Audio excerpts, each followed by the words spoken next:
Assalamualaikum aspirants. Hope so you all are well. Our today's article is clearing the air. Clearing the air basically is an idiomatic expression which means to remove a confusion और misunderstanding और tension. कोई tension आपकी चल रही है, कोई confusion चल रही है, कोई मिसअंडरस्टैंडिंग है, उसको ख़त्म करना बेसिकली. ठीक है, ये आर्टिकल बेसिकली लिंक्ड है जो आपके सुप्रीम कोर्ट के जो चीफ जस्टिस साहब हैं काजी फाइज मोहम्मद ईसा, ठीक है, उनसे लिंक्ड है.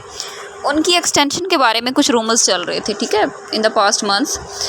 तो उस चीज़ को जो है क्लियर किया गया. उसमें कह लें कि उस बेसिकली इसी को उन्होंने जो है ना इडियोमेटिक एक्सप्रेशन से इस आर्टिकल को वो लिंक करके लिखा है, क्लियरिंग द एयर. यानी कि ये उन्होंने जो है कन्फ्यूजन या टेंशन जो चल रही थी, मिसअंडरस्टैंडिंग उनकी एक्सटेंशन के बारे में एक चल रही थी in the past few months, उसको जो है उन्होंने क्लियर किया. Now let's start our article. The rumors mill had been working over time regarding a purported extension for the Chief Justice of the country. आपके जो चीफ जस्टिस साहब हैं, आपके काजी फाइज ईसा साहब, उनकी एक्सटेंशन के बारे में, यानी कि अब उनका जो है वो टेन्योर कंप्लीट होने वाला है बेसिकली. तो उसकी एक्सटेंशन के बारे में रूमर्स कुछ चल रहे थे, क्या सराइयाँ हो रही थी, स्पेकुलेशंस थी, अजम्पशंस थी, ठीक है, कि इनको जो है वो मुकर्रर वक्त से ज़्यादा देर तक जो है वो ये एज अ चीफ जस्टिस जो है वो सर्व करेंगे पाकिस्तान को. ठीक है, यानी कि इनकी एक्सटेंशन की बात हो रही है बेसिकली, यानी कि इनका टाइम पीरियड जो है उसको एक्सटेंड कर दिया जाएगा. However at an event at the supreme court on Monday, supreme court में मंडे के दिन बेसिकली एक इवेंट पे उन्होंने क्या कहा, chief justice Pakistan Qazi Faez Isa put all speculations to rest. Put all to rest basically आपका जो है फ्रेजल वर्ब है जिसका मीनिंग होता है कि उसको रिमूव करना, ख़त्म करना. ठीक है, स्पेकुलेशंस वही रूमर्स और क्या सराइयाँ करना या अजम्पशन करना, किसी चीज़ को खुद से जो है वो ज्यूम कर लेना बेसिकली. तो काजी फाइज ईसा साहब ने अभी मंडे को बेसिकली सुप्रीम कोर्ट के एक इवेंट के अंदर उन्होंने इस चीज़ को क्लियर किया, इन सभी रूमर्स को जो है वो वाज़ह किया. He was not interested in an extension, कि वो जो है वो इस तोसी में दिलचस्पी नहीं रखते. Moves to bring about a constitutional package, आपकी जो ये मूव्स जो हैं आपको ले आती हैं, यानी कि अगर उनकी एक्सटेंशन होती है तो किसकी तरफ ले आएंगी, आपको कॉन्स्टिट्यूशनल पैकेज की तरफ ले आएंगी बाय द गवर्नमेंट, हुकूमत की तरफ से. यानी कि कॉन्स्टिट्यूशनल पैकेज जो है वो इसका नाम दे रहे हैं कि अगर एक्सटेंशन दी जाती है इनको तो ये हुकूमत की तरफ से क्या होगा, एक कॉन्स्टिट्यूशनल पैकेज होगा. That would include enhancing the retirement ages of the chief justice, यानी कि आपके जो चीफ जस्टिस होंगे जितने भी, उन सभी की जो है वो रिटायरमेंट एज जो है उसको इन्हेंस कर दिया जाएगा, उसको बढ़ा दिया जाएगा. यानी कि उनको बेसिकली इनडायरेक्टली आप कह लें कि उनका ड्यूरेशन जो है वर्किंग या सर्विंग ड्यूरेशन है उसको बढ़ा दिया जाएगा. Had fuelled debate regarding chief justice Pakistan Qazi Faez Isa future in the apex court. उन chief justice of supreme court जो हैं काजी फाइज ईसा साहब, उनके मुस्तकिल के बारे में आपकी एपेक्स कोर्ट यानी कि हाई कोर्ट की बात हो रही है. सुप्रीम कोर्ट के अंदर जो है इस चीज़ ने बहुत ज़्यादा एक कह लें हॉट डिबेट जो है इस मौजू पे शुरू हो गई थी. ठीक है, फ्यूल्ड होता है किसी चीज़ को ट्रिगर करना, उसको भड़काना या एक उसको राइज देना, ठीक है, या स्टिमुलेट करना. Yet as the chief justice Pakistan noted, ठीक है, I will not accept my extension to my tenure only. ठीक है, मैं सिर्फ अपने टेन्योर के लिए ये एक्सटेंशन एक्सेप्ट नहीं करूँगा. According to a statement from the chief justice Pakistan secretary, chief justice Pakistan Qazi Faez Isa के जो सेक्रेटरी हैं जी, उनकी तरफ ये स्टेटमेंट दी गई. The government wanted a 3-year term, हुकूमत चाहती है कि 3-year टर्म जो है वो दी जाए. दो justice Isa was not interested in person specific changes.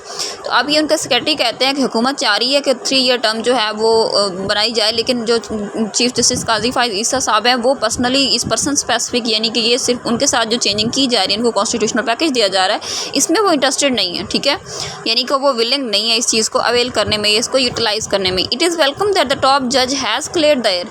ये बहुत खुश आइन बात है या खुश आइन बात है हमारे लिए. ठीक है, ये पॉजिटिव है, एक एस्पेक्ट है कि जो आपके चीफ जस्टिस साहब हैं उन्होंने ये बात क्लियर कर दी. ठीक है, या ये रूमर्स जो हैं ये ख़त्म कर दिए, या उसमें जो है वो आवाम के सामने क्लियरेंस ला दी.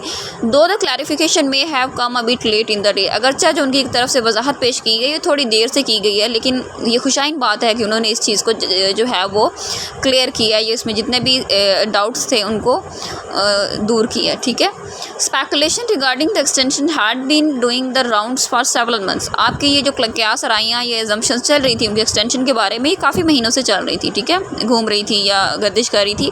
Earlier to the law minister had said the chief justice of Pakistan who is due to retire next month, जो तकरीबन आपके नेक्स्ट मंथ में रिटायर होने वाले हैं, ठीक है, chief justice of Pakistan Qazi Faez Isa, उनके मुतालिक जी लॉ मिनिस्टर कहते हैं वाज नॉट इंटरेस्टेड, वो इंटरेस्टेड नहीं थे in the extending his tenure, कि उनका टेन्योर जो है वो बढ़ाया जाए। The constitutional package in the question is of course not a straightforward legislative matter. कहा जाता है कि कॉन्स्टिट्यूशनल पैकेज जो है ऑफ कोर्स यानी कि ये जो है आपका लॉ मेकिंग का जो है मैटर नहीं है, ठीक है, कानून साजी का मामला नहीं है, या गवर्नमेंटल मैटर नहीं है। As the government is trying to muster the numbers to pass laws with 2/3 majority, ठीक है, जैसे आपकी हुकूमत जो है वो कोशिश कर रही है कि 2/3 मेजोरिटी के साथ ये लॉ पास कर दिया जाए, जिसमें वो नंबर्स को मस्टर नहीं होता मिलाना किसी चीज़ को, ठीक है, उसको बेसिकली कह लें अलाइन करना या जोड़ देना किसी चीज़ के साथ। That will have long standing impact, long lasting impacts on the national life, जिसका आपकी पूरी जो नेशनल लाइफ है उसके ऊपर बहुत तवील जो है एक गहरा असर पड़ेगा, ठीक है, असरात पड़ेंगे। Coming back to chief justice Pakistan Qazi Faez Isa, while one may differ with some of his judgments, कुछ लोग उसमें से जो है उनसे इख्तलाफ कर सकते हैं उनके फैसलों से। The chief justice has had an impeccable career, impeccable होता है बेदाग, ठीक है, जिस पे कोई एलिगेशन ना हो, ठीक है, जिसको कोई मतलब किसी किस्म की डिफेमेशन का सामना ना करना पड़ा हो, ठीक है, या फ्लॉलेस उनका जो है वो कैरियर था या परफेक्ट था बिल्कुल, ठीक है। तो चीफ जस्टिस साहब का कहा जाता है कि जो इम्पिकेबल कैरियर था, ठीक है, and it is unfortunate that he was being maligned as he prepared to hang up his judicial robes. Judicial robes होता है आपका जो आप जो जितने भी जजेस हैं वो जो आपका बेसिकली कोट होता है, ठीक है, जो आप ड्रेस गाउन जो पहनते हैं, ठीक है, उसकी बात हो रही है। तो जब वो अपना हैंग आउट करने वाले थे, यानी कि वो इस ओहदे से दस्तबरदार होने वाले थे, तब जाके जी उनको इस चीज़ के साथ बदकिस्मती से यानी कि उनको जो करियर है उसको डिफेम करने की कोशिश की गई है। मलाइंड होता है बेसिकली बदनाम करना, स्लैंडर करना, डिफेम करना, ठीक है। Chief Justice Pakistan Issa referred to this when he mentioned attempts to scandalize the judiciary. Scandalize का मीनिंग होता है बेसिकली बदनाम करना किसी चीज़ को, ठीक है, उसको मॉरल सेंस में ऑफेंड करना, ठीक है। तो चीफ जस्टिस साहब ने जी हवाला दिया इसका, जब उनको बेसिकली उनकी जुडिशरी को जो है कह लें डिफेम करने की कोशिश की जा रही थी।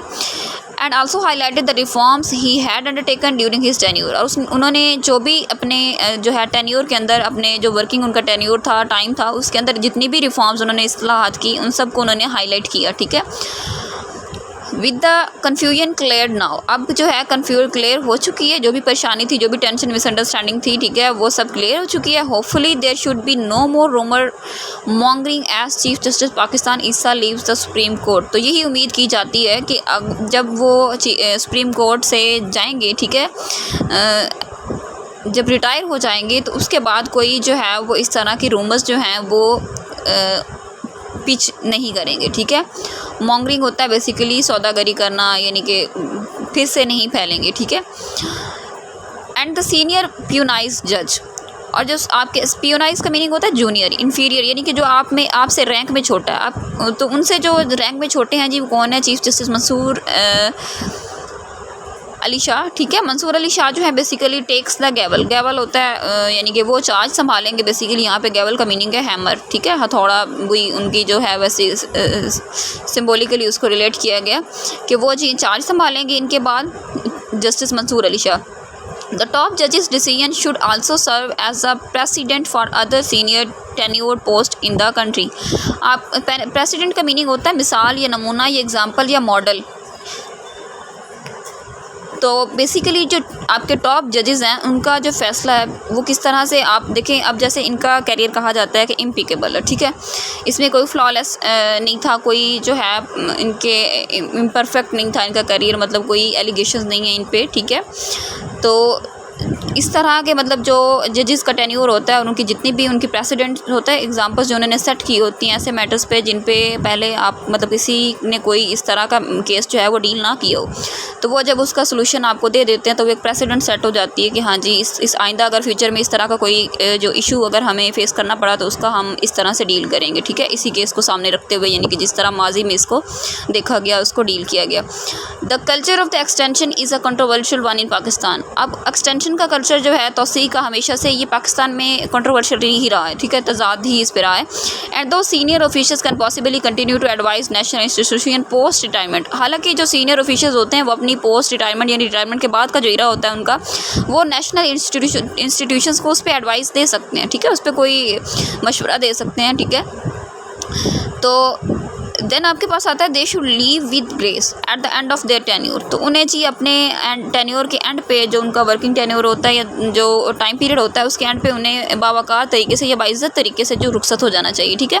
This is to ensure merit. इसका मतलब यही होता है कि मेरिट को इंश्योर किया जाए ताकि जो आपका नेक्स्ट वेटिंग लिस्ट में मौजूद है यानी कि जो भी चीफ जस्टिस है उसको जो है वो हायर किया जाए, यानी कि उसको आगे जो है वो चांस दिया जाए ताकि वो अपना जो है वो स्किल्स या अपनी जो है कह लें एबिलिटीज़ है उनको यूटिलाइज़ करते हुए फील्ड के अंदर आके वर्क करे। To allow the talented individuals, और आगे जो आपके पास टैलेंटेड इंडिविजुअल्स मौजूद होते हैं waiting in the wings a chance to contribute to national life, ताकि उन्हें भी मौका दिया जाए कि वो आप कंट्री की नेशनल जो है इंस्टीट्यूशंस उनके अंदर आके वर्क करे, उसके अंदर अपना जो है वो कॉन्ट्रीब्यूशन डाले। Scrapping the culture of the extension, scrap होता है किसी चीज़ को खम करार देना, यानी कि उसको ना वॉइड करा देना, यानी कि उसको ख़त्म करना। एक्सटेंशन का जो कल्चर है would also bring greater transparency and intrigues in the corridors of power. Scrapping होता है बेसिकली किसी चीज़ को ख़त्म करना। आप कह रहे हैं कि कल्चर जो है आपका एक्सटेंशन का कल्चर जो है पाकिस्तान में लॉन्ग हिस्ट्री है इसकी, तो आप इसको ख़त्म करें, ठीक है, इसको ख़त्म होना चाहिए। तो इससे क्या होगा जी, it would bring greater transparency, इससे ज़्यादा जो है वो ट्रांसपेरेंसी आएगी, ठीक है, जुडिशल सिस्टम में आपके। एंड इंट्रीग्यूज होता है कॉन्स्पायरेसीज ख़त्म होंगी इसके अंदर। And the corridors of power, ताकत के जो रस्ते हैं उनमें जी जितनी भी साजिशें ये कॉन्स्पायरेसीज या इंट्रीग्यूज हैं वो भी ख़त्म होंगे, ठीक है। This is all about today. Now you can again go through it and highlight the important key points from this article and also look at the vocabulary which is mentioned here. This is all about today from my side. See you in the next video. Take care till then. Allah Hafiz.